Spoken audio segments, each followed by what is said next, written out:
ছোট পাখি আর হাতির ছায়া। বনটা ছিল খুব পুরনো, এত পুরনো যে সূর্যের আলো মাটিতে পৌঁছতে পৌঁছতে নরম হয়ে যেত। উঁচু উঁচু গাছের মাথা আকাশ ছুঁয়ে আছে, আর নিচে শত শত পাতার ফাঁকে ফাঁকে আলো ছায়ার খেলা। এই বনের এক কোণে বাড়িয়েছিল একটি বড় শিমুল গাছ। তার একেবারে ওপরের ডালে পাতার আড়ালে ছিল একটি ছোট্ট পাখির বাসা। বাসাটা খুব সাধারণ, কয়েকটা শুকনো ঘাস, নরম পালক আর একটু ভালোবাসা। এই বাসাতেই থাকতো ছোট পাখিটি। পাখিটি খুব মিষ্টি, খুব শান্ত, কিন্তু তার বুকের ভেতরে লুকিয়েছিল এক অদ্ভুত ভয়। সে ছায়াকে ভয় পেত, বিশেষ করে একটা ছায়াকে। প্রতিদিন সকাল হলেই বন জেগে উঠত, হরিণেরা দৌড়াতো, বানরেরা লাফাতো, আর ঠিক তখনই মাটিতে পড়ত একটা বিশাল ধীরে নড়া ছায়া। ছায়াটা এত বড় ছিল যে পাখিটির বাসার চারপাশ অন্ধকার হয়ে যেত। ছোট পাখিটি ডালের আড়াল থেকে তাকিয়ে থাকত, তার বুক ধকধক করত। এত বড় ছায়া মানেই কিছু ভয়ঙ্কর, সে নিজের মনে বলতো। ছায়াটার মালিক ছিল এক বড় হাতি। হাতিটা ছিল খুব শান্ত, সে কাউকে ধাক্কা দিত না, কাউকে ভয় দেখাতো না। সে ধীরে ধীরে হাঁটত, পাতা ছিঁড়ে খেত, নদীর ধারে দাঁড়িয়ে জল ছিটাত। কিন্তু ছোট পাখি এসব দেখত না, সে শুধু দেখত বড় ছায়া মানেই বড় বিপদ। দিনের পর দিন পাখিটি হাতিকে এড়িয়ে চলতে লাগল। হাতি এলেই সে উড়ে যেত, হাতির ছায়া পড়লেই সে কাঁপত।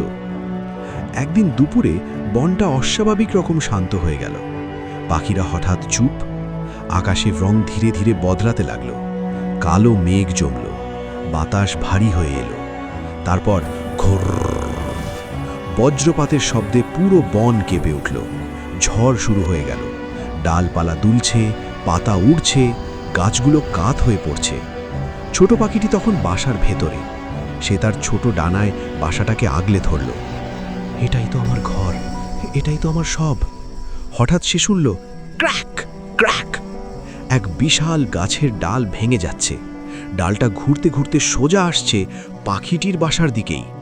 ছোট পাখিটির চোখ বড় হয়ে গেল, তার গলা দিয়ে শব্দ বেরোলো না। আমি তো উঠতে পারবো না, এটাই কি শেষ? ঠিক তখনই মাটিতে পড়ল একটা পরিচিত ছায়া। ছোট পাখিটির শরীর জমে গেল। ওই ছায়া, আমি যাকে সবসময় ভয় পেতাম। কিন্তু ছায়াটা থামল, আর তার সাথে থামল এক বিশাল শরীর। হাতি। হাতিটি এক মুহূর্তও দেরি করল না।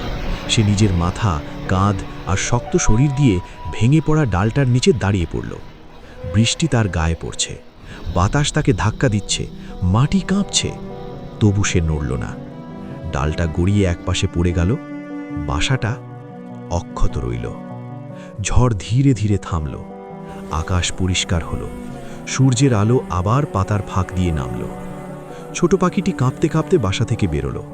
সে নিচে তাকালো, সে দেখল যে ছায়াকে সে এতদিন ভয় পেয়েছে, সেই ছায়াই আজ তার ঢাল হয়েছে।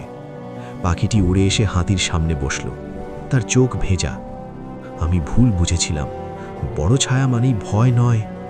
হাতিটি ধীরে চোখ নামিয়ে বলল, ছোট বন্ধু, সব বড় জিনিস আঘাত করার জন্যে বড় হয় না, কিছু বড় জিনিস তৈরি হয় রক্ষা করার জন্যে। ছোট পাখিটি হালকা হাসল, তার বুকের ভেতরের ভয়টা যেন গলে গেল। সেদিনের পর থেকে পাখিটি আর ছায়াকে ভয় পায় না, কারণ সে শিখে গেছে সব অন্ধকারের আড়ালে ভয় নয়, কখনো কখনো ভরসা লুকিয়ে থাকে। নৈতিক শিক্ষা। সব বড় জিনিস ভয়ের নয়, অনেক সময় সেগুলোই আমাদের সবচেয়ে বড় নিরাপত্তা।